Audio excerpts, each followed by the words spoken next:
Look closely at the world around you. You see the gleaming towers of finance, reaching for the heavens, monuments of glass and steel. You see the super yachts, slicing through turquoise water like private kingdoms. And then you see the other side, the farmer whose land has turned to dust, the family choosing between heating and eating, the child who dreams of a future that seems to be shrinking with every passing day. We are told a story of scarcity, a story that the world is broke, that we must all tighten our belts.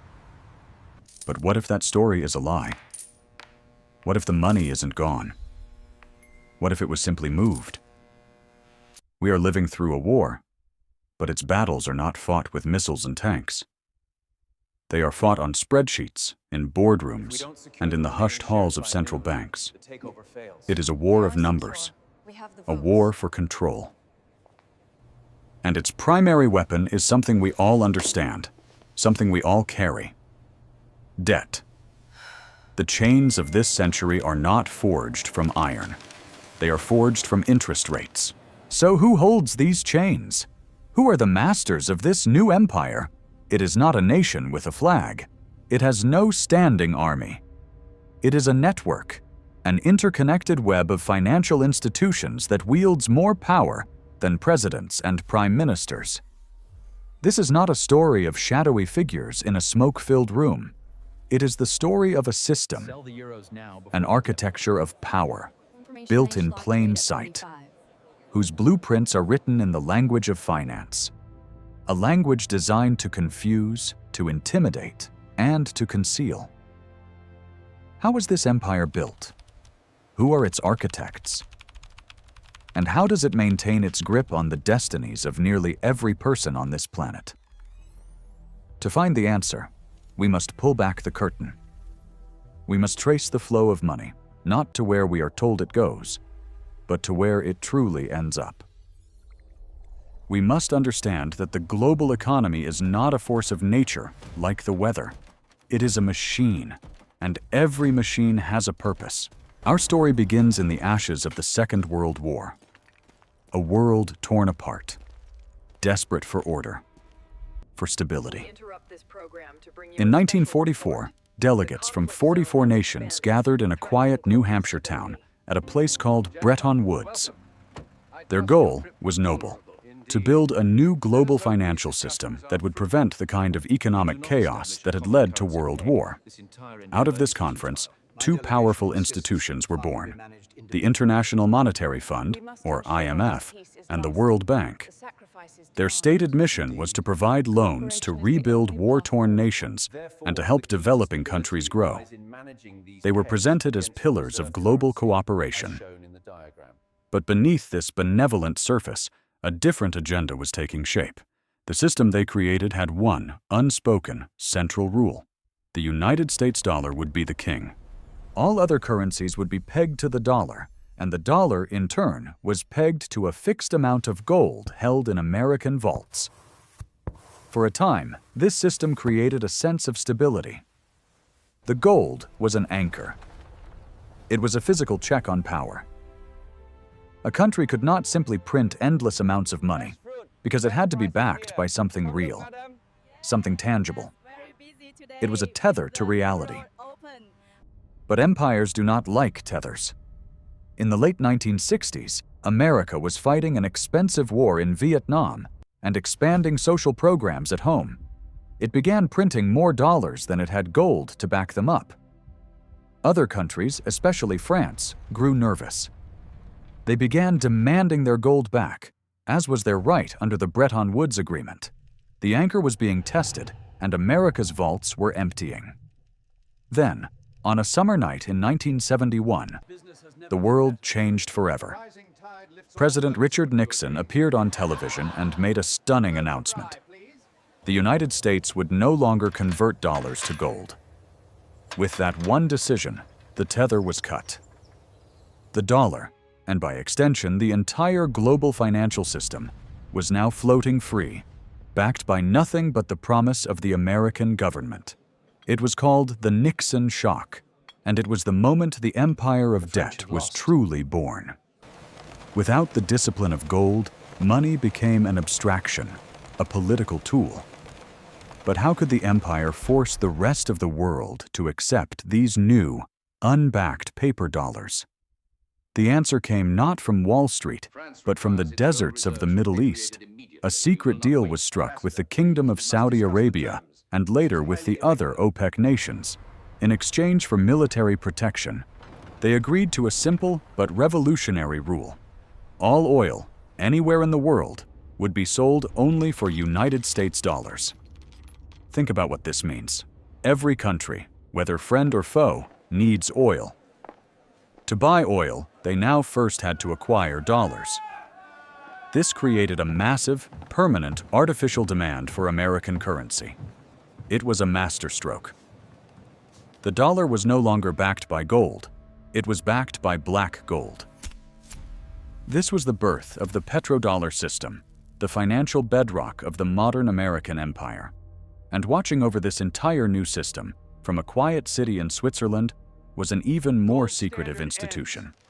The Bank for International Settlements, or BIS.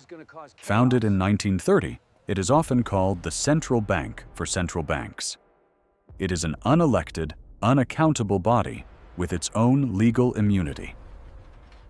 It is where the heads of the world's 63 most powerful central banks meet in private to coordinate global monetary policy, far from the prying eyes of the public or the press.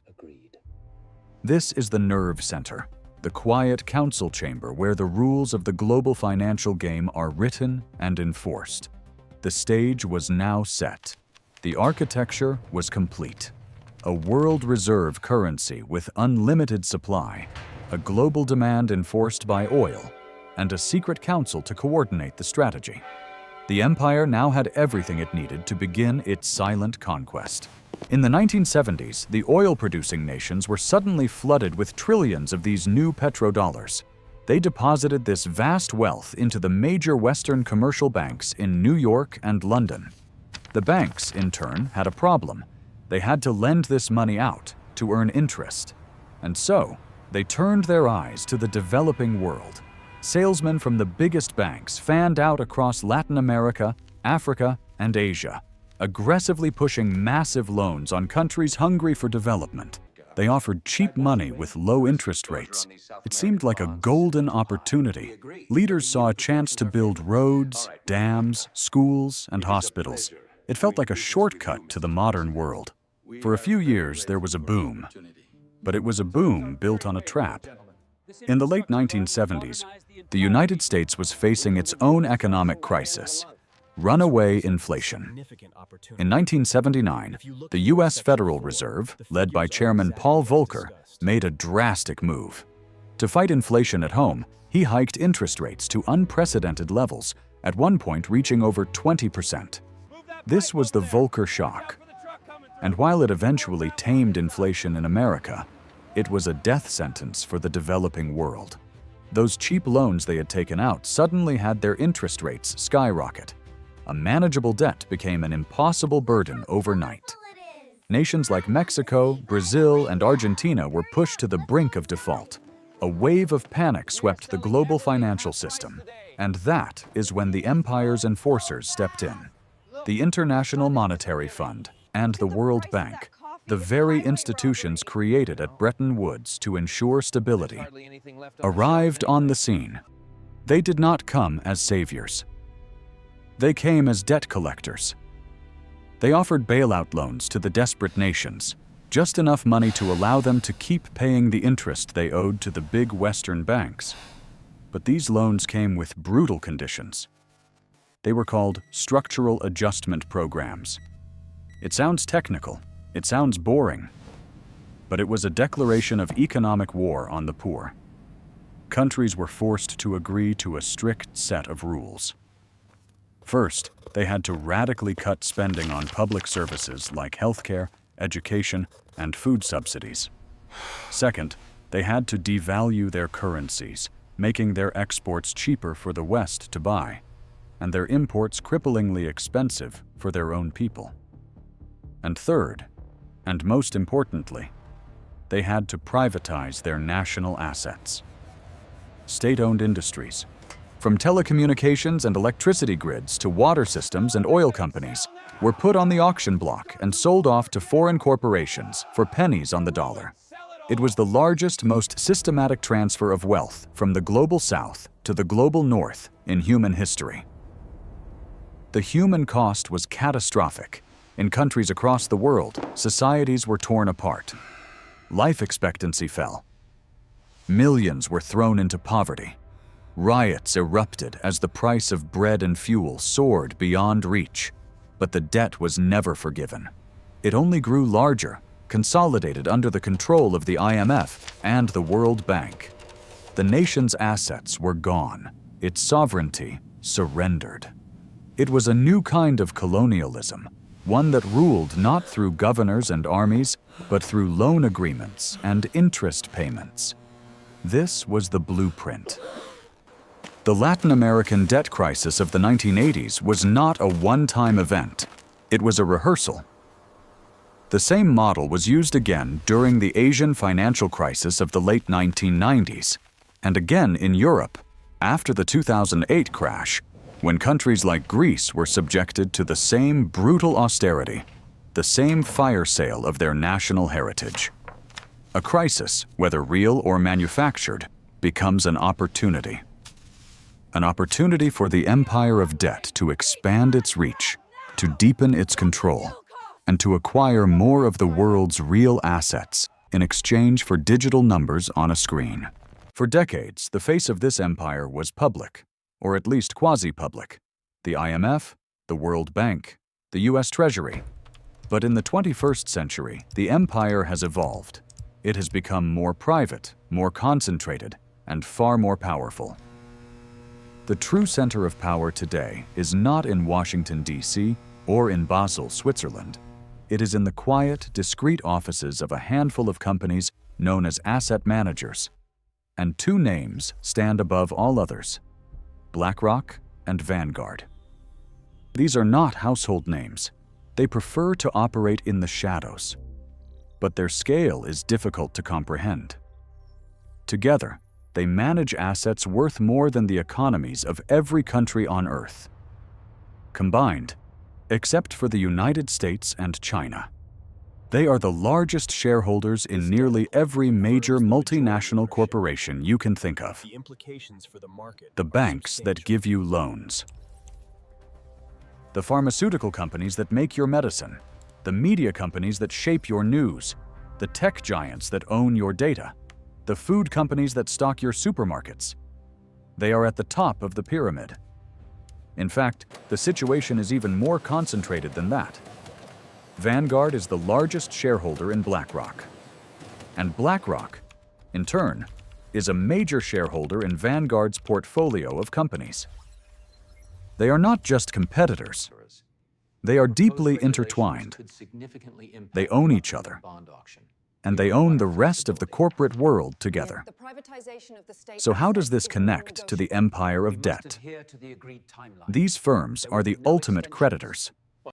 When governments, especially the United States government, need to borrow money, they issue bonds. And who are the biggest buyers of these government bonds? BlackRock and Vanguard. They lend money to the very governments whose policies they seek to influence, but their power goes deeper. When the IMF and World Bank force a country to privatize its assets, who has the capital to buy them up? These giant asset managers. When a crisis hits and markets crash, who has the cash on hand to buy up stocks and real estate at bargain bin prices? They do. They profit from the boom times, and they profit even more from the bust. They are the creditor and the undertaker, all in one. And this power is cemented by a constantly revolving door of personnel.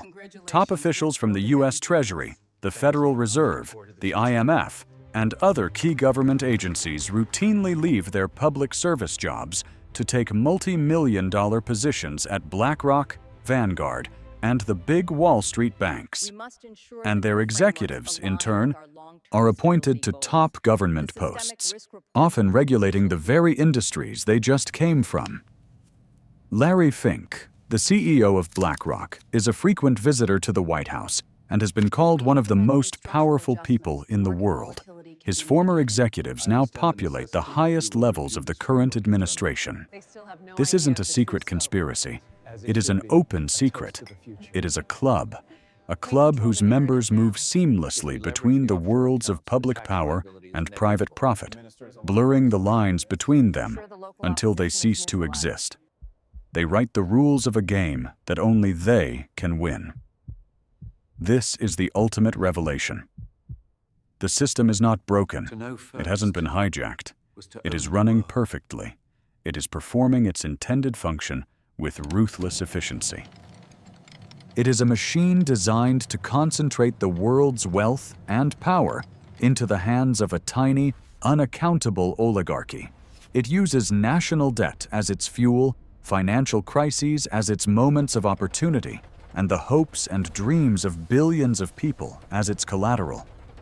It is an empire without a capital, without a flag, without an anthem. But it is the most powerful empire the world has ever known. If you think this is a story that only happens in faraway countries with names you cannot pronounce, you are mistaken. The blueprint that was perfected in Latin America and Asia is now being applied at home, in the heart of the Western world. Look at what happened after the financial crisis of 2008. The big banks, the ones that caused the crash through their reckless gambling, were deemed too big to fail. They were bailed out with trillions of taxpayer dollars. But for ordinary people, there was no bailout. There was foreclosure, unemployment, and austerity. In the years that followed, central banks around the world, led by the U.S. Federal Reserve, embarked on an unprecedented experiment called quantitative easing. It's another technical term designed to obscure a simple reality. They printed money, trillions and trillions of dollars, euros and yen, created out of thin air. We were told this was to stimulate the economy. But where did that money actually go? It wasn't given to small businesses. It wasn't used to build infrastructure or help families pay their bills. The vast majority of it was injected directly into the financial markets. It was used to buy up government bonds and mortgage-backed securities, primarily from the balance sheets of the big banks. This tsunami of new money drove up the prices of stocks, bonds, and real estate, creating the biggest asset bubble in human history. And who benefited? The people who owned those assets. The wealthiest 1%. And most of all, the giant asset managers like BlackRock and Vanguard, who saw the value of their portfolios explode. The rich got richer, not because they were smarter or worked harder, but because the system was rigged to funnel newly created money directly to them. Meanwhile, the very same model of debt dependency was being turned on the domestic population. Student loan debt has ballooned into a multi-trillion-dollar crisis, shackling an entire generation before they even start their careers. Credit card debt and auto loans are at all-time highs. The dream of home ownership is slipping away for millions as private equity firms and asset managers buy up single-family homes, turning them into rental properties. We are being transformed from a society of owners into a society of renters, perpetually indebted to the same financial giants. And now we feel the consequences. The runaway inflation, the soaring cost of living. We are told it is because of pandemics and foreign wars. And while those are contributing factors, the root cause is years of reckless money printing that devalued our currency. Inflation is not an accident. It is a tax. It is a hidden, regressive tax that hits the poor and the middle class the hardest, silently stealing the value of their wages and their savings. And now, the empire is preparing its endgame. All over the world, central banks are developing central bank digital currencies, or CBDCs.